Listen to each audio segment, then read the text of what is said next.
Hello guys, ഞാൻ Kakkanad express ഹൈവേയിൽ food കഴിക്കാൻ രാത്രി പോയിട്ട് തിരിച്ചു വന്ന വഴിക്കാണ് ആൾക്കാർ വണ്ടിയുടെ ചുറ്റും കൂടിയിരിക്കുന്നുണ്ട്. ഞാൻ വണ്ടി നിർത്തി കാര്യം തിരക്കിയപ്പം വണ്ടിക്കകത്തൊരു പാമ്പ് കയറിയിരിക്കുന്നു. ഓടിക്കൊണ്ടിരുന്ന വണ്ടിക്കകത്താണ് താക്കോലിൻ്റെ അവിടെ നിന്ന് പാമ്പ് പൊങ്ങി വരുന്നതായിട്ട് കണ്ടത്. വണ്ടി നിർത്തി പിന്നെ പോലീസുകാരെ വിളിച്ചപ്പം പോലീസുകാർ പാമ്പ് പിടിക്കുന്ന ഒരാളെ പറഞ്ഞു വിട്ടു. അങ്ങനെ പാമ്പ് പിടിക്കുന്ന ആൾ വന്ന് വണ്ടിക്കകത്ത് വെള്ളം നിറച്ച് ഒഴിക്കുകയാണ്.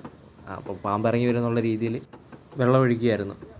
ഒരമണിക്കൂറോളം വെള്ളം ഒഴിച്ചിട്ടൊന്നും ഫലമൊന്നും കണ്ടില്ല. അവസാനം ടാങ്കിൻ്റെ കവർ അഴിക്കാമെന്ന് വിചാരിച്ച് കവർ അഴിച്ചു. മഴക്കാലമാണ്, എല്ലാവരും ശ്രദ്ധിക്കുക.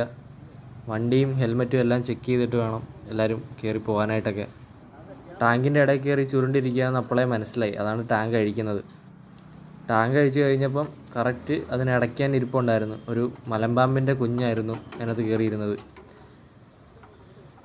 അതിനവസാനം പിടിച്ച് പൈപ്പിനകത്ത് ആക്കുന്ന കാഴ്ചയാണ് ഈ കാണുന്നത്. ആർക്കും കുഴപ്പമൊന്നും പറ്റാതെ പുള്ളി അതിനെ പിടിച്ചു പൈപ്പിനകത്ത് ആക്കിയിട്ടുണ്ട്.